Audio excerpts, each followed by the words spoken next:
You've got ideas, you've got ambition, you've got no time, or so you think. I'm Marissa Lonick, and I help busy moms with big dreams and no time. Join me each week as I dive into time management strategies, goal setting and achieving framework, and inspiring guests who are juggling mom life, work life, fill in the blank life. Dreams don't work unless you do, and just because you're a mom doesn't mean you can't still make it happen, whatever it means to you. Welcome to the Mama Work It podcast.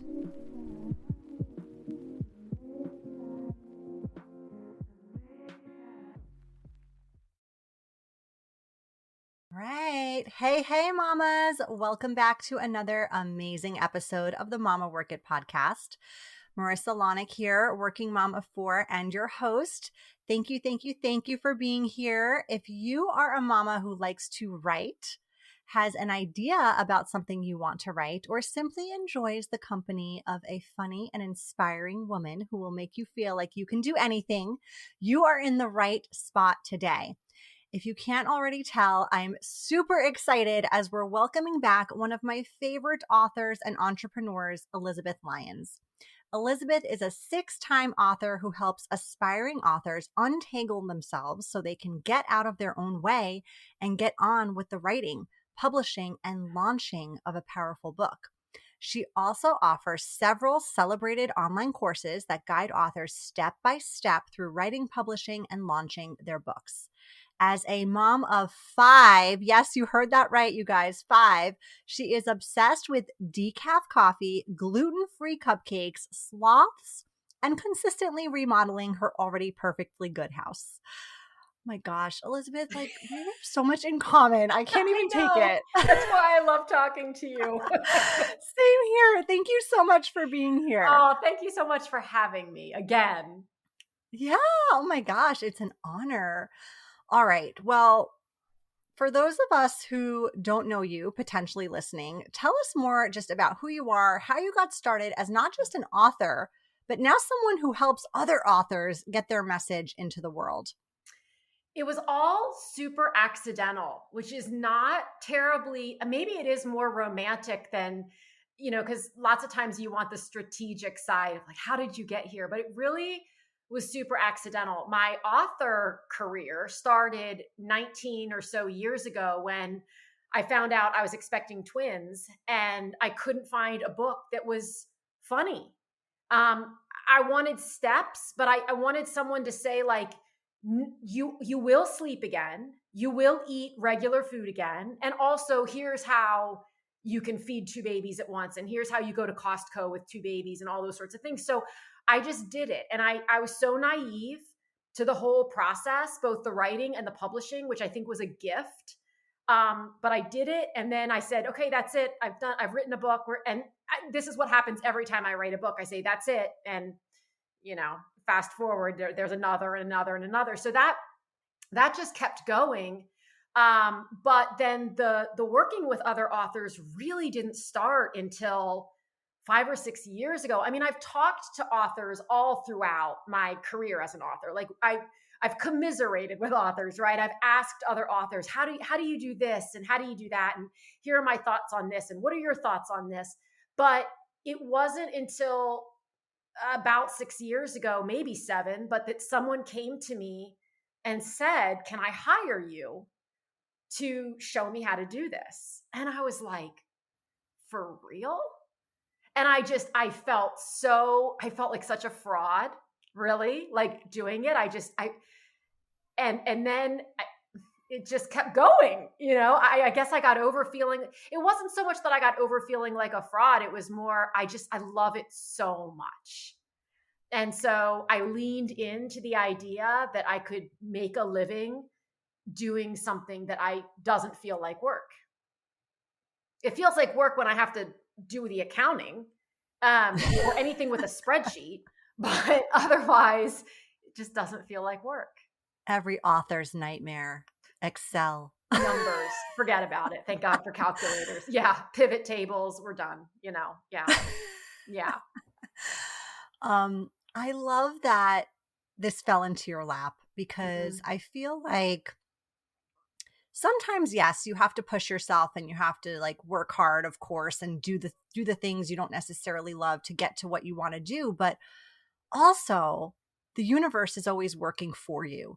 Yeah. And the fact that you were loving what you were doing, you were already sort of doing it pro bono and just the Yeah. exchange and conversation. And then the universe was like, here you go, Elizabeth. Now people will pay you for this. Right. And you're like, okay, cool. And it was Yeah. even kind of like, what do I do with this? And so it was just this slow evolution of, well, maybe I could create a little course on how to write a book or publish a book. Because I actually started everything with how to publish. That was where everything started. Because to me, it's not an easy process, but it's a simple process. It's a very straightforward process. You do this, and then you do this, and then you do this. There aren't as many detours as there are when you're writing. That's a completely, so not only did I not feel qualified, I wasn't qualified after writing one book to help other people write a book. I mean, certainly didn't feel that way. So it wasn't until I had written several books and really talked to a lot of people about it that I felt a little more equipped. I mean, I'm always studying, not just for myself, but for the people with whom I work on different ways to get out of what we call air quote writer's block, or how to talk about sensitive topics, or when to tell stories that maybe aren't yours to tell, and how to know that we're doing that. All those sorts of things that trip people up.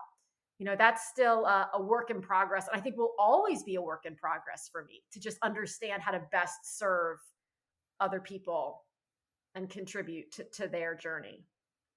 Yeah. And I think you said it, when you said each time you write a book, you're like, that's the last one. And you're like, okay, never again. But then you're like, like the itch gets you again It's a like year having a or two baby, later. right? Like, Yes. I don't know about you, but for the few weeks or whatever after I would have a baby, I'd think, okay, I'm done. I'm done. And then you forget, and so a couple of years pass by and you think, well, I don't know, it wasn't that bad. We can do this again. And so maybe that's just my personality, but No, it's yeah, true. the It's ideas true. just keep coming. And so, Yeah. yeah. You gotta follow them for sure. Mm-hmm, mm-hmm. All right. Well, I know you know this. The juggle is real, right? For the moms listening, and that's who our audience is. So if someone listening has the desire to become an author, what are your best suggestions on finding the time to Mm-hmm. actually make the book happen? Yeah. People have a misconception, and I certainly did for a lot of years too, that you have to choose between being a mom or having a career and writing a book. It's like an either or situation. Writing a book, there's this sort of romantic idea that we have of people who go out into the wilderness and they go into a cabin for 3 months and all they do is write. The vast majority of people not only don't do that, they can't do that. And so I cannot tell you the number of authors I've spoken with who wrote their books 10 minutes at a time. They wrote them while, on napkins while they were sitting at their kids' soccer practice. They would write down ideas. They weren't writing whole chapters on napkins, but they would get an idea for something and they would jot it down.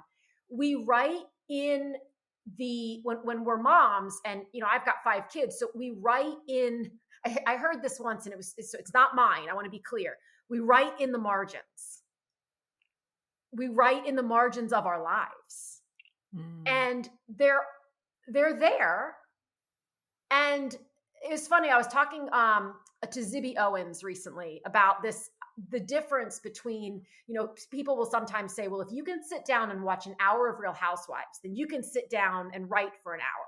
And she had a great point, which was that those are two very different endeavors, right? Sitting down and watching Real Housewives does not require that you use a single brain cell. It is a purely relaxed and not engaged activity. Writing, on the other side, you're bleeding, you're sweating, usually literally, you're all the things. And so it is different, but yet the time is the same. So you can make a decision. Well, tonight, instead of watching whatever, I'm going to sit down.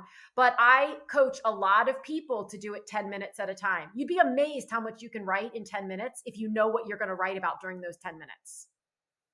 Oh no, I believe it. Yeah. I believe it. Yeah. And I often get ideas too, like in strange places and moments, right? Where I'm not necessarily sitting in front of Yep. my laptop. So like I'll get ideas in the shower, I'll get Yep. ideas when I'm on a run or a walk. Yep. And then I'll just like, as soon as I'm out of the shower or while I'm on the run or the walk, I'll like whip out the notes app on my phone and like vigorously be, jotting down what I thought of. So Absolutely. I'm a fan and I agree. And I think that is when you get your inspiration. It's not when you say to yourself, I'm going to spend 3 hours in front of this laptop screen or I'm committed. Of course it requires discipline. You and I both know that, but like it also requires that freedom to a certain extent. I think when you're in the force of it, which to your point, there's a fine line between discipline and force. Mm, So when you're writing a book, there does need to be some level of discipline. Now,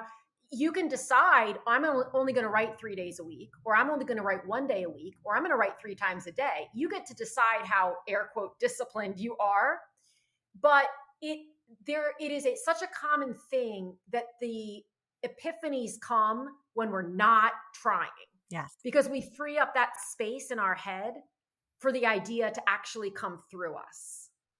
Mhm. And so I actually tell people with frequency, when you're sitting down and you just feel stuck, go for a walk, go listen to music, read a book, because something that you see or hear will catapult the thing that you're trying so hard to get to in your brain. Yeah, that's great advice. Definitely. And it's true. It works Yeah, almost every time. Yeah. it does. Well, so many people who write nonfiction share vulnerable stories about themselves, about their experiences. I know I do. And then I get like a vulnerability hangover after people read it. I don't know if you get that, but like Yep. I think that's a real thing. If you're a mom and you're writing, chances are you're sharing stories about your kids too, right?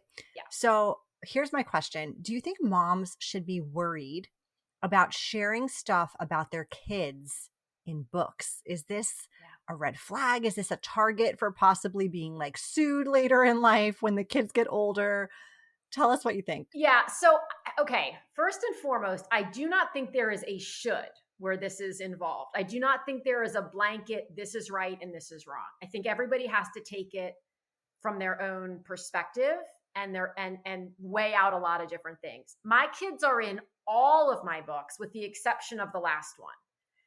And my oldest daughter, who's now 23, is notorious for telling people that my third book is the book of lies, because she's like, none of that happened. We would never do that. And I just keep saying, Grace, I'm not creative enough to make some of that stuff up. I mean, it definitely, for me, I can only really speak for myself. And the way that I try to help other people talk through it is, what is your intention?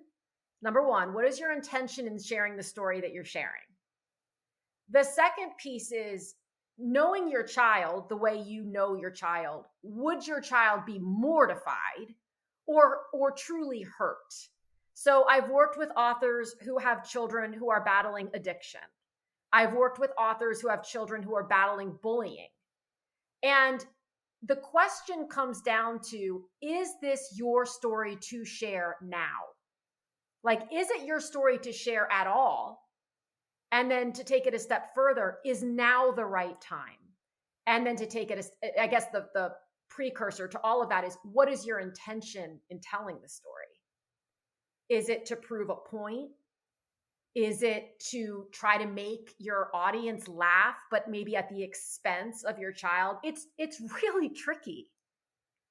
It's a Yeah. tricky thing to navigate, and it's one of the stickier components of writing when you have children. I mean, I don't know how to write about raising twins without talking about the twin, the That would boys. be an incredible feat. Yes. I just don't know. And the first book was about, their first year. So it was more about me and my life and my feelings and my strategies. The second book was the toddler years. And so there are definitely some stories of some things that they did when they were toddlers. I personally got a little more aware when I was writing the third book, and, they were between the ages of maybe 1 and 10. That book, I was much more conscious of, okay, this is going to be in writing this is in perpetuity. Is this something that, and to be honest with you, Marissa, my books are all indie published. If a kid came to me today and said, Mom, I'm really not comfortable with the story that you told, and I would pull it out now, so that all books published from this point forward did not have that. I would absolutely do that. But I think that it's something that we have to just work through. And so I caution people from feeling like there's this is right, this is wrong, do this, do that mentality about it. Yeah. And those are powerful questions. I mean, I think asking yourself those questions, as you mentioned, can really help you get to the root of what your answer is, because it's really within you as the writer, as the Always. author. Mm-hmm. Always. And when you feel that, like, I don't know about you, I can feel my body contract. And Yes. It's not just when I'm writing a book. It's when I'm on a podcast. It's when I'm writing a social media post. It's when I'm talking to somebody at the coffee shop. If I'm starting to go into territory that I'm going to use the word, but shouldn't be going into, I feel it. And I've kind of learned to recognize that and do my best to just stop myself and like assess it later. Why did I feel that way? Instead of pushing through and continuing, with the story that maybe, because something's guiding me and saying, Elizabeth, you're not going to probably feel great about later that you continued with this story. So Yeah, no, I agree. I know what you mean with that feeling. The only time I ignore that feeling is when I'm doing like my shitty first draft. When I gotta get it all out, just I like love that word you said vomit that. onto the paper. Yes. And I love that you said that, because a great piece of advice when you're doing this shitty first draft is to write it with the knowledge that no one's going to see it.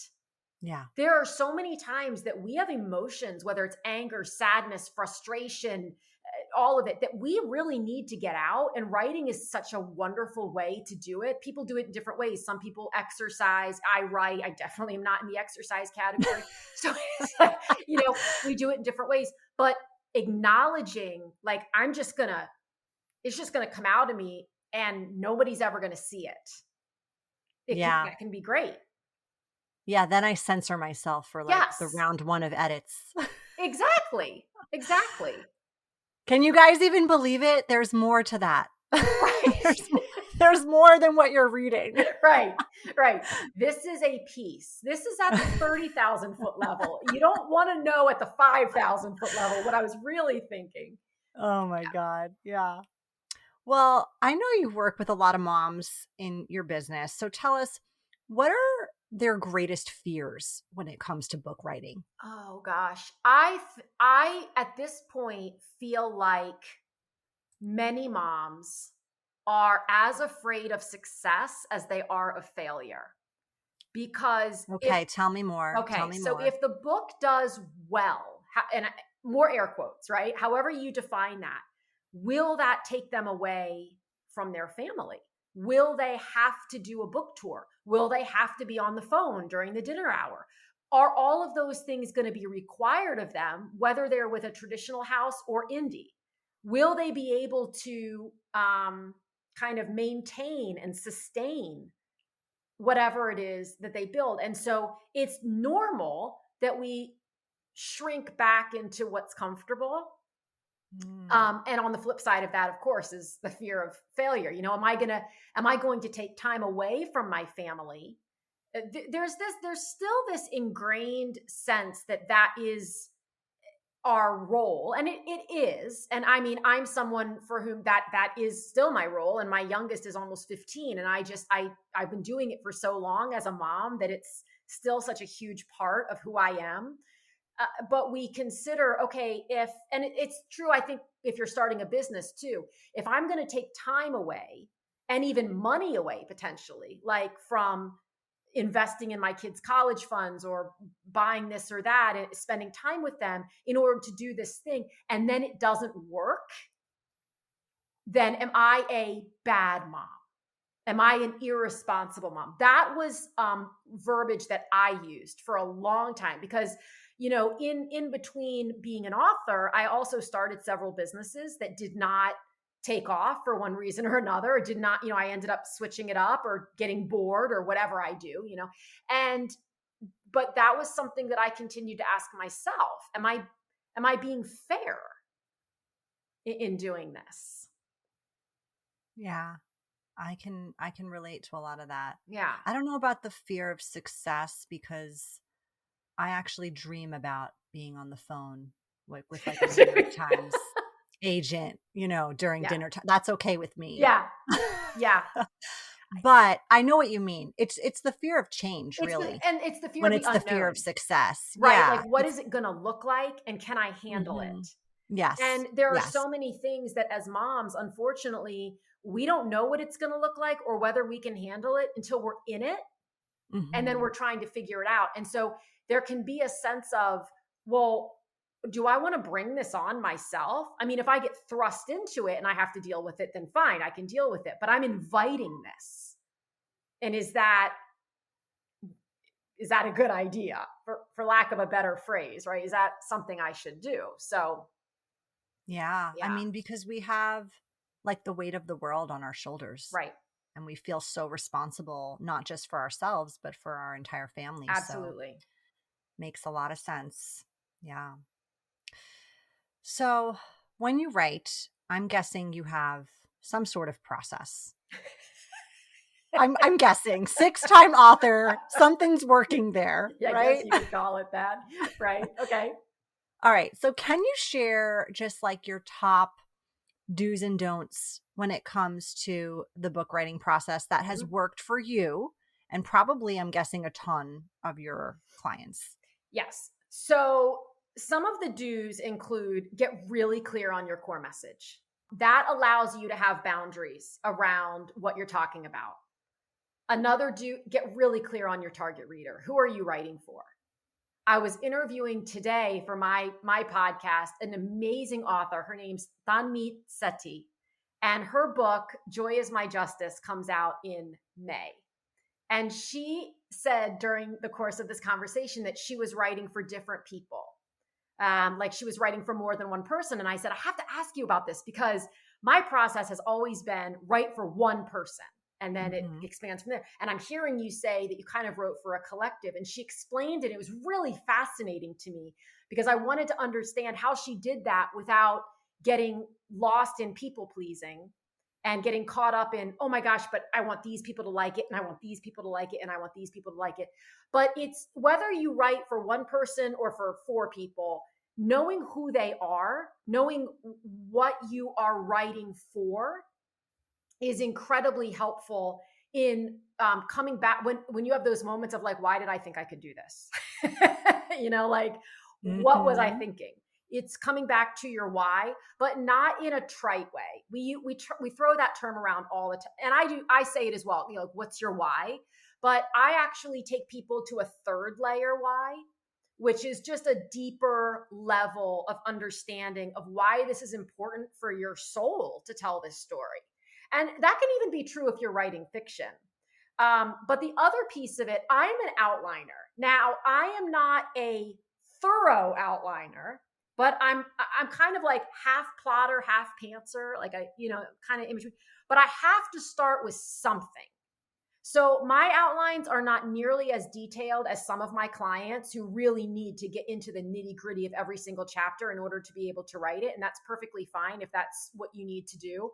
I just need to have my outline. I think of it as I'm just imagining the brackets that we use in when we write, but like goalposts. It provides a barrier to if an idea comes into my head while I'm in the shower and it doesn't fit with any of this, then I know it doesn't go in this book. And I don't get distracted and get to a point where I have 80,000 words and 60,000 of them have to be cut because they're about something wildly different than the rest. Mm. So I'm a pretty big believer in outlining. And if you don't outline from the jump, I am a big believer in what I call reverse outlining. So once you sit down and write those, let's just call it 60,000 words, going back and outlining what you've written at even at just the highest possible level so that you can get a sense of whether what you're writing is flowing and cohesive, if there's a thread that can be woven through the whole thing and it's not just like all over the place. Yeah. Yeah. And I will say, so for both books, I didn't start with an outline, and I don't know why. I think I just like to put my foot on the gas sometimes and go, right? When I'm feeling super like inspired or creative. But it was when I got stuck that I needed the outline. So I was like, all right, it's time. It's time. And it was pretty early on in the process, I'll say. Like, I didn't get 60,000 words in and be like, I need an outline now. No, I was like maybe, 10,000 words in, right? But I needed that structure to be able to hold me accountable, to be able to give me some clarity and direction, to be able to motivate me on nights where I had committed to writing and I was like, well, I don't know what the hell to write about, but I had this great outline that I could look at and be like, well, I don't feel like writing that chapter, but I feel like writing that one. And that's a great point. You don't have to write in order. Yes. So I tell people, write what's calling to you on any particular day. You will feel like you're all over the place for a while because it will feel like you wrote chapter 1 and then you wrote chapter 9 and then you wrote chapter 5. But ultimately, again, forcing yourself to write chapter 3 when you are not feeling chapter 3, you're not going to come up with anything particularly remarkable, even in your it's not going to be your best writing. Yeah. It's not going to be your best writing. Yeah. None of it's going to be your best writing, if we're being honest, right? Like the first round through is you retelling yourself the story, you reminding yourself of what you want to say. That's all it is. And in some cases, it's you getting your anger, sadness, and frustration out, right? For sure. But it's people's perception that successful authors just sit down and it just flows out and it's easy. And their editor is like, oh my gosh, Marissa, I've never had this happen before, but I don't have a single thing to change. Like that doesn't happen. In fact, if you have an editor who says that to you, you have hired the wrong person there. Yes. Get a new editor. New editor. There's always something. Yeah. Yeah. Yeah. And I don't think, at least I hope no author out there, no writer out there, like wants that either, right? We all want some sort of feedback. Of course, we want to be told it's good, but we also want to be told where it could be improvement, where it could use improvement, because we're sort of, even after looking at it ourselves 100 million times and not wanting to read it anymore, we're sort of unsure. Yeah. And we want somebody else to be like, well, if you tweaked this or you tweaked that, it would flow 1,000 times better. The last book I wrote, my editor was like, you need to cut that whole first chapter out. Like that is not bringing the reader in. And I was like, at first I was like, well, shit, like I feel kind of attached to that first chapter. It was like this whole thing about like all these jobs I had before I decided to be an entrepreneur. And I thought it was funny. And she was like, it's not reeling me in. And I'm like, well, okay, cut. I'm just laughing because editing is so tough because, and I'm an editor too, so I've seen it from both sides or felt it from both sides, seen and felt, but we have an attachment. Like there is an emotional attachment to what we've written. And we, of course, we want someone to go, oh my God, this is the best thing I have ever read. You drew me in from hello, right? Like you had me from the first word. I couldn't stop. This is incredible. It's going to blow up, blah, blah, blah. And yet we also have this side of us where we want to improve. We know, whether we'll admit it, like we want someone to praise us in that way, but we know it can be better. We always know it can be better. And so to be able to have a safe, respectful, fun relationship with your editor where they can say, here's what I'm thinking, and you can kind of work together toward the exact same goal, which is for the book to be, you're like raising a book. It's like a child, right? And so you're just working together to make this thing as good as it can possibly be. Yeah. Yeah. I love that. Raising a book. You're going to go through the challenging toddler years. God, You're right? going to go. You're going to go through all the stages. We're going to take the analogy to another level here, but yeah. Yeah. All right. Well, I know we could continue this conversation forever. And I just want to mention for anyone listening, if you haven't heard, Elizabeth does have an incredible book that was recently released called Write the Damn Book Already. And a lot of what she's mentioning here is even further explained, further developed in that book, plus 1,000 other tips and tricks and things you need to hear about and stories that are hysterical. So you need to pick up a copy if you are a mom listening who has an idea, wants to write a book, wants more information. It's worth your time, worth your read for sure. Thank you for saying that. Thank you so much. Yeah, you're welcome. You're welcome. All right, we're moving on to the lightning round real quick because we got to ask you just some random fun questions. I get nervous and excited at the same time. Oh, good. Okay. All right. If you could have one superpower, what would it be? Oh, God. Yeah, I'm going to overthink it. Today, I don't know what my answer was the first time, but today it would be to hear other people's thoughts. Ooh, that's a really good one. Or maybe not. I might change my mind if I had that superpower for 5 minutes, but I don't mean all at the same time. Not like that movie with where he could hear all the women's thoughts all at the same time. I don't mean that. I just mean selectively. I want to be able to hone in on one person. Correct. Yeah. Mm-hmm. Yeah. I could, that would be awesome, but also terrifying, I think. Agreed. Like I said, I might change my mind after 5 minutes. But you know what? That's fine. We asked you in the lightning round and that's what you said. That's true. Cool. That's true. All right. What if you could go on vacation tomorrow anywhere in the world? Where would it be and why? I remember what you said last time you were on the show. Let's see if it's you the same. Do? Mm-hmm. God, this is going to be crazy. If it's one of two places. So I think it would be Sardinia, Italy. Is that what I said? Yes! And we said we're going together because my first language was Italian. Yes, that's right. Oh, I forgot about that. I'm holding you to it. I've got to go. I've now said it twice. The universe is pushing you. It is. Yes. All right, I'll put that on the list. All right. Well, what book are you reading these days? Okay, I'm reading several. So I'm reading in the fiction realm, I'm reading Built to Last by Erin Hahn, which is wonderful. In the nonfiction realm, I'm listening to Dr. Nicole LaPera, How to Do the Work, which is also wonderful. I feel like there's one more, although maybe I had finished it.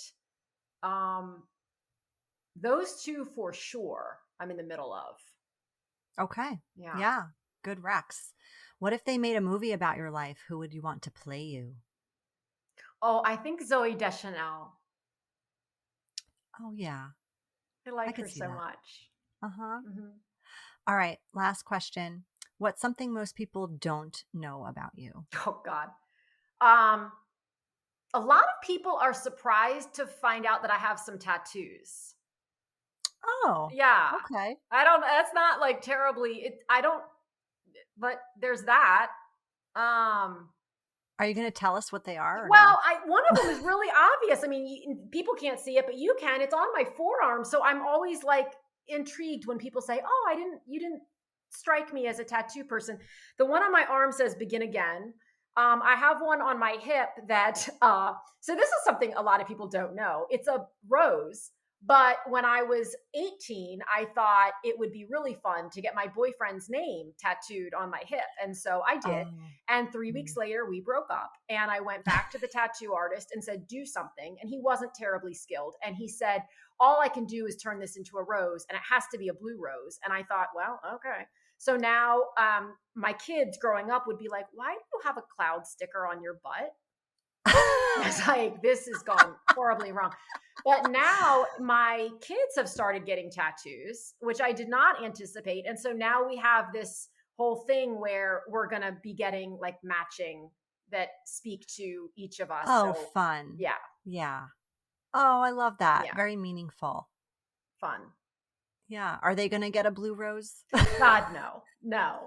It's horrifying. No. I'm like, we've got to put a lot of thought into this because, these are permanent and this is a lesson I did not heed Like this was a warning I did not heed in my youth. So well, thank you for sharing. That it really is something most people don't know about you. I apparently, especially the name part, because there's no way to tell that, it's hidden.